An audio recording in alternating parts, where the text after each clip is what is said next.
네, 북한 소식까지 듣고 왔습니다. 방금 말씀드린 대로 오늘 뉴스에일 라이브는 한미일 협력 관계가 강화되는 상황에 북한의 반응까지 알아보려고 하는데 차근차근 한일 정상회담 이야기부터 해보겠습니다.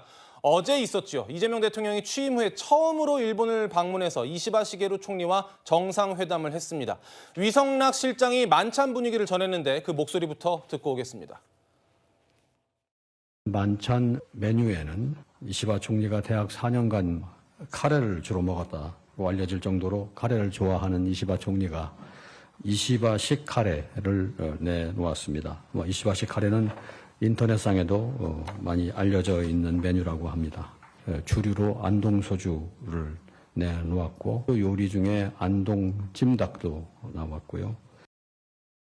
구장훈 부장님, 분위기가 굉장히 화기애애했던 것 같더라고요. 근데 이시바식 카레가 뭡니까?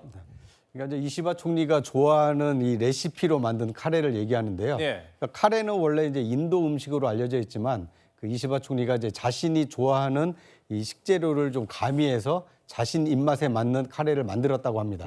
그런데 자기가 좋아하는 메뉴를 상대방에게도 권한다라는 것은 그만큼 이제 친밀감의 표현이다 이렇게 볼 수 있을 것 같고요. 예. 또 하나 주목할 만한 것은 이 반주로 나왔던 이제 안동 소주, 안동 찜닭인데 이재명 대통령의 고향이 경북 안동 아닙니까? 이제 그런 점을 좀 감안해서 상대의 고향에서 나는 술과 그 음식을 함께 내놓으면서 예. 상대에게 최선을 다하려고 노력했다 이렇게 볼 수 있을 것 같습니다. 굉장히 분위기가 좋았다 이렇게 전해지고 장윤희 변호사님, 네. 그 영부인들끼리도 분위기가 좀 좋았다고요? 그렇습니다. 굉장히 좀 화기애애했다라고 알려지고 있는데요. 한일 두 정상의 배우자끼리 한국과 일본의 전통 매듭 있지 않습니까? 예. 이게 일본도 고유의 전통이 있고 한국도 마찬가지로 굉장히 역사가 유구한데 이런 부분과 관련해서 각각 만들면서 좀 친분을, 친교 일정을 가지면서 상당히 또 화제가 되고 있기도 하고요. 예. 아까 짚어주신 대로 뭐 식단이나 이런 부분에 대해서 최고의 어떤 예우를 갖추면서 굉장히 양국 정상의 분위기가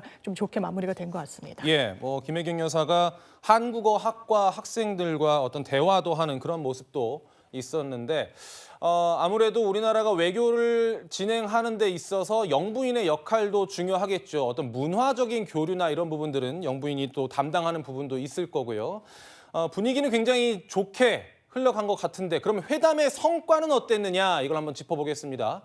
2시간 가까이 진행된 회담을 마친 후에 17년 만에 양국이 합의된 문서 형태로 결과를 발표했는데 박창진 부대변인님, 네. 북한 관련 안보 이슈 그리고 비핵화를 위한 한미일 3국 연계를 언급했어요. 네, 이거는 지금 현재 당면하고 있는 안보의 문제이기도 하고요.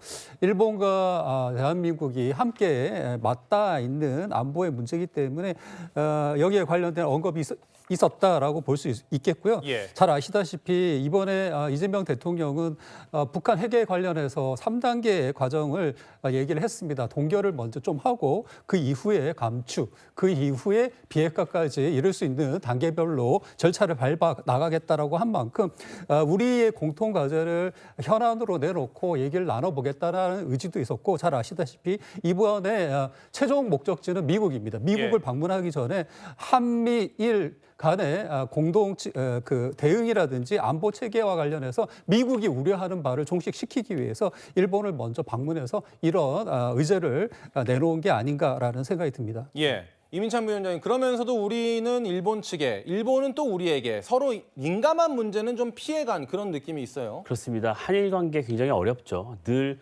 과거사가 현재 한일 관계 개선의 걸림돌로 작용을 해왔습니다. 그런데 이번 회담의 특징은요. 과거사에 과자도 나오질 않았어요. 예. 이재명 정부의 실용 외교의 한 단면을 보여줬다 이렇게 평가를 할 수 있을 것 같은데요. 그런데요. 문제는 국민들이 좀 헷갈리실 수는 있을 것 같아요. 예. 불과 1년 전, 2년 전이에요. 이재명 당대표 시절에는요. 윤석열 정부의 여러 한일 관계 개선에 있어갖고 굉장히 비난을 많이 했습니다. 이번에 이시바 총리가 과거사 문제에 대해서 역대 내각을 계승한다는 정도의 톤으로 조율을 했는데 이거는 과거에도 있었던 기시다 후미오 총리도 했던 얘기가 같은 선상이거든요. 예. 그런데 이 부분에 있어서 미래지향적이라고 어떤 정도 포장은 되고 있지만 그러면 과거 이재명 민주당 당대표가 국민의힘과 윤석열 정부를 향해서 맹비난했던 그 입장, 그 내용을 좀 보면요. 과거를 팔아서 미래로 나아갈 수 없다. 빵 셔틀 외교냐 이 정도의 비난을 했었거든요. 예. 그러면 이재명 정부에서는 이 한일 관계 문제에 대해서 어떻게 갖고 갈 것이냐, 과거사 문제는 이대로 괜찮은 것이냐 이런 의문이 제기될 수밖에 없습니다. 그래서 국민 여러분께서는 그럼 이게 이대로 괜찮은 것인가, 이대로 끝나는 것인가, 이재명 정부의 앞으로 과거사 문제는 여기서 끝나는 것인가 이런 의문을 가질 수밖에 없습니다. 그런데 저는요, 정쟁은 국경에서 멈춰야 된다는 얘기가 있습니다. 예. 저는 이재명 정부가 이 부분에 대해서 명백히 돌아와서 입장을 밝히고 나중에 향후에 정권이 바뀌더라도 본인들의 이 입장을 견지한다는 걸 입장을 좀 밝혔으면 좋겠습니다. 예, 여당 측 반론 듣겠습니다. 네, 국제 외교라는 것이 연속성이 있어야 되는 거고 일관됨이 있어야 됩니다. 이렇게 되지 않을 때 큰 분란이 생길 수가 있는 민감한 주제라는 점을 말씀드리겠고요. 이재명 당대표 시절에 얘기했던 건 당대표로서 맞게 얘기한 것이고 이제 국가 운영을 책임지는 국가 수장으로서 또 국가 이전 정부의 어떤 정책과 그 논조를 이어가는 방식으로 우리의 리스크를 줄여나가겠다라고 얘기한 것으로 받아들여지고요. 예. 여기에 이시바 총리도 반성과 사과라는 말을 언급함으로 인해서 본인들도 전향적인 태도를 가질 수 있다라는 측면을 이미 보인 바가 있다 이렇게 말씀드리겠습니다. 알겠습니다. 한일 정상회담을 마친 상황에 이제 시선은 미국으로 향하게 됩니다. 그런데 일본의 이시바 총리는 우리보다 앞서 트럼프 대통령을 만난 적이 있습니다. 그 목소리를 듣고 오겠습니다. 神様から選ばれたんだ。必ず大統領に当選し、再びアメリカを偉大な国、そして強い使命感を持たれた方だということを、政治全く抜きでそのように感じたところでございます。 I think that he is going to be a great prime minister. 구장부장님, 당시에 이시바 총리가 아부 외교다 이런 평가도 들었었고 여러 가지 좀 부정적인 비판도 있었는데 이재명 대통령에게 어떤 조언을 좀 해줬을까요? 네. 아무래도 이제 만났을 때 상대가 어떻게 나왔는지 직접 만나본 사람의 어떤 인상평도 있을 수 있을 것 같고요. 그리고 회담 과정에 결과로 도출하는 과정에 트럼프 대통령의 어떤 특성 이제 이런 것에 대해서 얼마든지 조언을 했을 수 있다고 봅니다. 예. 지금 공개된 내용만 보면 이시바 총리가 트럼프 대통령을 신이 내린 지도자다라고 하면서 극찬을 하고 있지 않습니까?